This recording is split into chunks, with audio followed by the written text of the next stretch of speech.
Just हमने hold on. Hello, अपन कर रहे हैं फर्स्ट लॉ ऑफ थर्मोडायनामिक्स। ये आता है change in internal energy is change in internal energy of system is amount of heat supplied minus work done, that is the amount of internal energy in the system, that is dq। अगर आप देखोगे change in heat supply is equal to change in internal energy plus work done, dq is equal to du plus dt। this is as per law of conservation of energy। जो आपको दिख रहा है, screen दिख रहा है मेरा? is my screen Yes, visible sir. to you all? Yes, sir. Okay,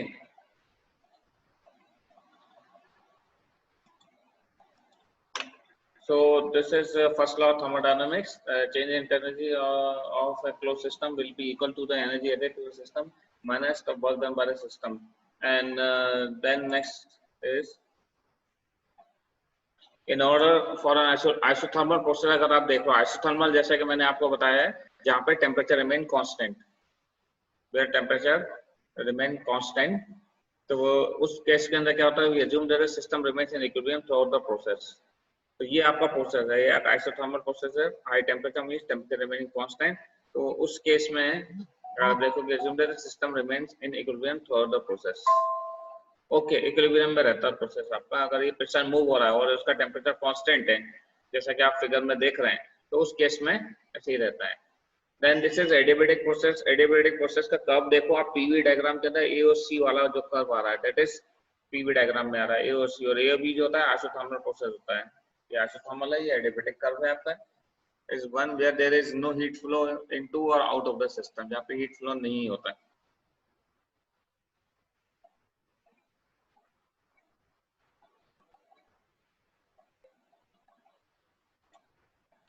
then isobaric process होता है ऑपोजिट कांस्टेंट प्रेशर। ये पीवी डायग्राम अपन पढ़ चुके हैं एक बार। और आइसो वॉल्यूमेट्रिक मतलब कांस्टेंट वॉल्यूम प्रोसेस में ये स्ट्रेट लाइन ऐसे आएगी, वर्टिकल लाइन आएगी। ये कांस्टेंट प्रेशर में पीवी डायग्राम पे हॉरिजॉन्टल लाइन आएगी आपको, that is constant pressure process है आइसोबारिक। अगर P A is equal to PB हो जाएगा यहाँ पे, इस पॉइंट पे अगर आप देखोगे P A is equal to PB, और इस पॉइंट पे देखोगे V A is equal to VB हो जाएगा। Volume remains the same during the process.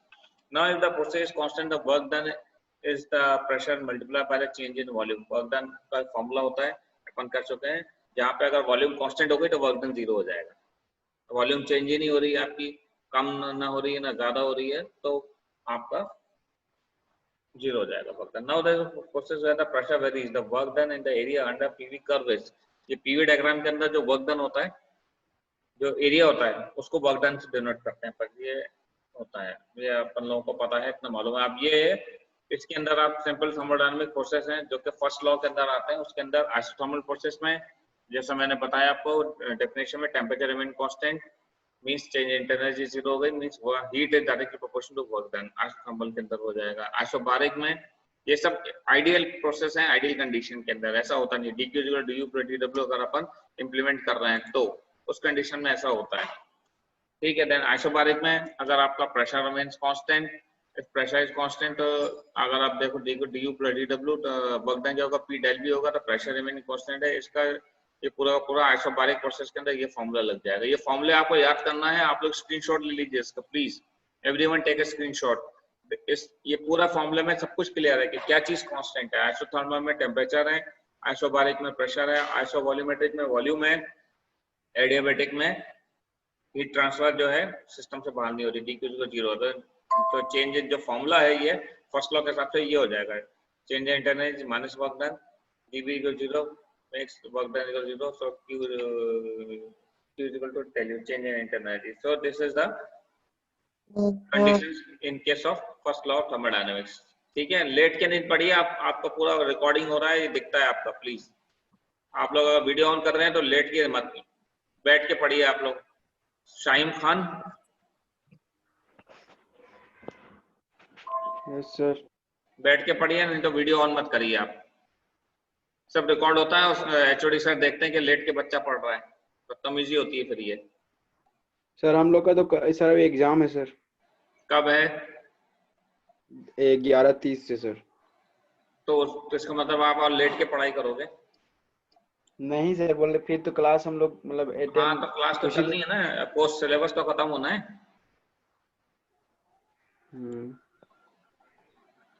ठीक है, तो यहाँ तक क्लियर है आपका? ये फर्स्ट लॉ ऑफ थर्मोडायनामिक्स चल रहा है। फर्स्ट लॉ में we know that the body can do work if the internal energy is not to drop, there must be energy coming in. It isn't in the form of heat. The body loses heat rather than absorbing, rather it is the chemical potential energy stored in the foods. जैसे आपकी energy, आप खाना खाते हो, खाने में क्या होता है, आपकी एनर्जी होती है, स्टोर होती है, आप वो ड्रिंक लेते हो, एनर्जी करते हो, वो खाते हो, एनर्जी लेते हो, कैलोरीज में कन्वर्ट होती है, किलो कैलोरी पर आवर, उसको आप फिर यूटिलाइज कर लेते हो आपकी बॉडी के अंदर। देखो मेटाबॉलिक रेट, ये उसका एग्जांपल है। अब ये थर्मोडायनामिक्स का अंदर ये होता है कि रिवर्सिबल प्रोसेस का एग्जांपल, इरिवर्सिबल प्रोसेस है। आपने अगर कोई ये चीज तोड़ दी, ये कप लिया, कप लेके गिर गया, ऐसा रखा तो यहाँ से गिर के ऐसे टूट गया, तो ये इरिवर्सिबल प्रोसेस है, रिवर्सिबल नहीं हो सकता। ये प्रोसेस वापस जुड़ जाए, दैट इज नॉट पॉसिबल। उसका एग्जांपल है ये। सेकंड लॉ क्या होता है? About which process occur and which do not occur, there are many ways to state second law. Here is one. Heat can flow spontaneously from hot object to cold object if it will not flow spontaneously from cold to hot object। ये आपको second law of thermodynamics बताता है कि जो गर्मी है, जिसको आप लोग हिंदी में ऊष्मा कहते हैं, वो जो है हॉट बॉडी से कोल्ड बॉडी में ऑटोमेटिकली ट्रेवल होगी, लेकिन कोल्ड से हॉट बॉडी में नहीं होगी। अगर वैसा करना पड़ेगा तो आपको एक्स्ट्रा वर्क डन करना पड़ता है। कोल्ड बॉडी से हॉट बॉडी में हीट ट्रांसफर करना है तो उसके लिए वर्क डन करना पड़ेगा आपको, राइट? ये है आपका heat energy. Heat engine. Heat engine का ये ग्राफ आपको ऐसा फ्लो चार्ट बनाना पड़ेगा आपको।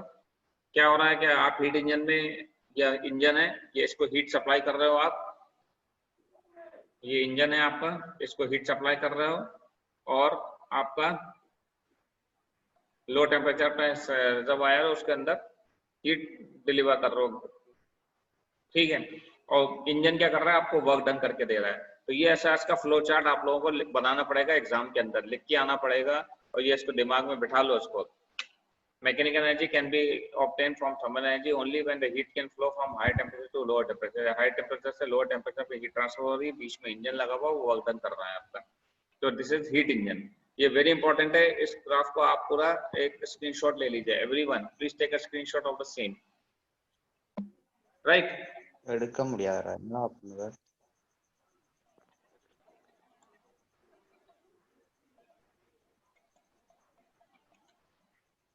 heat energy।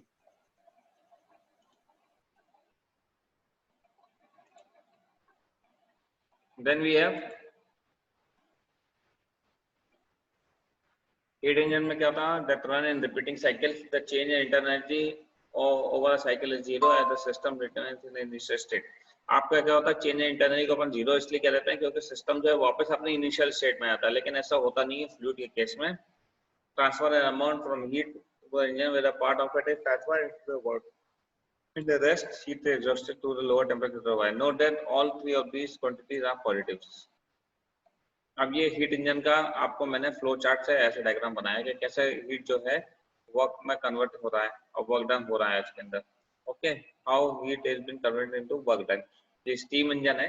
Steam engine, there are steam engine is one type of heat engine, kind of heat engine होता है। यहाँ पे हीट कर रहे हैं अपन तो वो स्टीम बन रही है। स्टीम जो है पिस्टन को मूव कर रही है आगे पीछे, पिस्टन के मूवमेंट से आपका सर्कल घूम रहा है, वर्क डन मिल रहा है आपको। और देन जो बची हुई हीट है वो एटमॉस्फेयर में जा रहा है, लोअर टेम्परेचर पे जा रहा है और उसके अंदर पानी बना के वापस उसको भेज रहा है। तो this is principle of steam engine और heat engine we can say it. Okay, दिख रहा है सबको? क्लियर है इतना? हाँ या ना बोलिए। Yes sir. ठीक, अब ये होता है इंटरनल कंबशन इंजन। एक काइंड ऑफ हीट इंजन होता है जो अपने स्कूटरों में और गाड़ियों में, कार्स में जो पेट्रोल इंजन लगता है, स्पार्क इग्नाइटेड रहता है, उसकी बात हो रही है। ये डीजल इंजन की बात नहीं हो रही है। तो स्पार्क इंजन में ये दो बॉल लगे हुए हैं आप देखो, और बीच में स्पार्क लगा हुआ है ये, और पेट्रोल के लिए होता है। ऐसा ही इंजन कहलाता है ये, स्पार्क इग्नाइटेड इंजन। तो this is also a kind of engine. इसका प्रोसेस क्या हो रहा है इन शॉर्ट में बता देता हूँ आपको। ये इनटेक वॉल है, यहाँ से एयर और फ्यूल का मिक्सचर आ रहा है, gas air mixture from the carburettor. Carburettor से एयर फ्यूल मिक्सचर आ रहा है आपको, और एयर फ्यूल मिक्सचर आ रहा है तो पिस्टन का ऐसे मूवमेंट हो रहा है, ऊपर से नीचे मूव हो रहा है, और ये क्रैंक ट्यूब मूव हो रहा है, राउंड हो रहा है। क्रैंक शाफ्ट जो है, ये कनेक्टिंग रॉड है, ये क्रैंक शाफ्ट मूव हो रहा है आपका। ये इसके अंदर देख सकते हो पिस्टन ऊपर से नीचे आ रहा है, तो क्या हो रहा है इसमें सक्शन स्ट्रोक हो रहा है। जब इसमें सक्शन स्ट्रोक हो रहा है तो इसमें एयर फ्यूल मिक्सचर अंदर ये इस वॉल्यूम में कवर हो जाता है, सिलेंडर वॉल्यूम के अंदर। फिर क्या होता है उसके बाद ये पिस्टन यहाँ तक बॉटम डेड सेंटर तक आ गया, इसके बाद वापस क्रैंक का जो मोमेंटम हुआ है वो इसको धक्का देगा, ऊपर धक्का देगा तो यहाँ पर कंप्रेशन होगा, जो एयर फ्यूल मिक्सचर है वो कंप्रेस होगा। ये कंप्रेस होकर देखो इसकी वॉल्यूम कितनी कम हो गई यहाँ पर। बोथ वॉल्स, दोनों वॉल्व क्लोज है इस कंडीशन में, दोनों वॉल्व क्लोज हैं और ये कंप्रेस हो गई है यहाँ पे।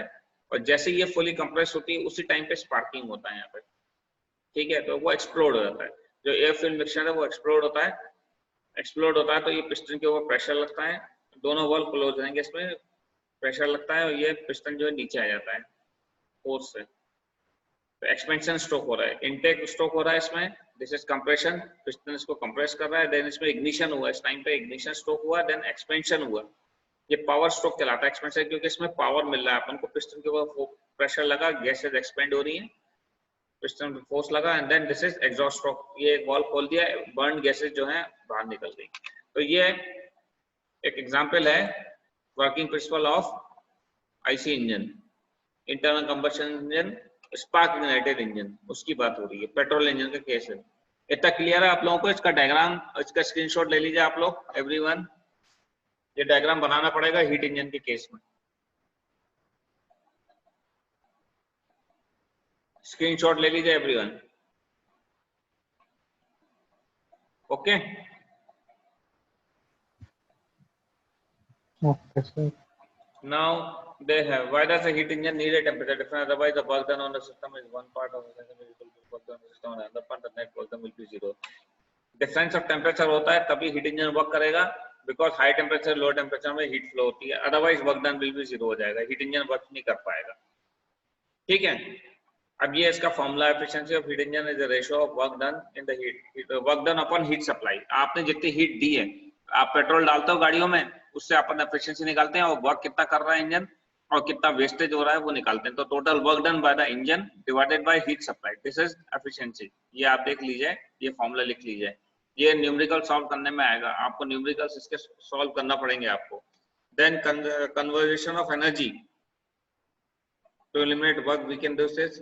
Efficiency is work upon heat supply, work done upon heat supply, ये efficiency का फॉर्मूला है। तो वर्क डन क्या होता है, heat supply minus heat rejected कर लेंगे। अगर अपन आइडियल कंडीशन में इंजन को प्रॉपर एडिबिटिक इंसुलेट कर लिया अपन ने, कि इंजन में से कहीं से लॉसेज नहीं हो रहे हैं, अगर ये कंसीडर करिए तो heat supply minus heat reject करेंगे तो वो वर्क डन होगा इंजन का, और डिवाइड बाय हीट सप्लाई, तो 1 minus QL is heat loss divided by heat supplied, this is efficiency हो जाएगी वर्क डन की। इसका भी एक ये फॉर्मूला है, ये न्यूमेरिकल सॉल्व करने में लगेगा आपको।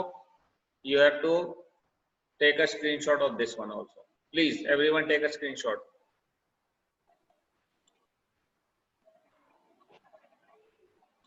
सर मैं, हाँ जी, आवाज नहीं आ रही? एग्जाम चालू हो गया सर। अच्छा, तो आप एग्जिस्ट हो जाइए, मैं भी एग्जिट हो रहा हूँ, मैं अटेंडेंस ले लेता हूँ आपकी, है ना? ठीक है, यस सर, एग्जाम चालू हो गया सबका। हाँ रुकिए, होल्ड करिए, मैं अटेंडेंस ले लेता हूँ।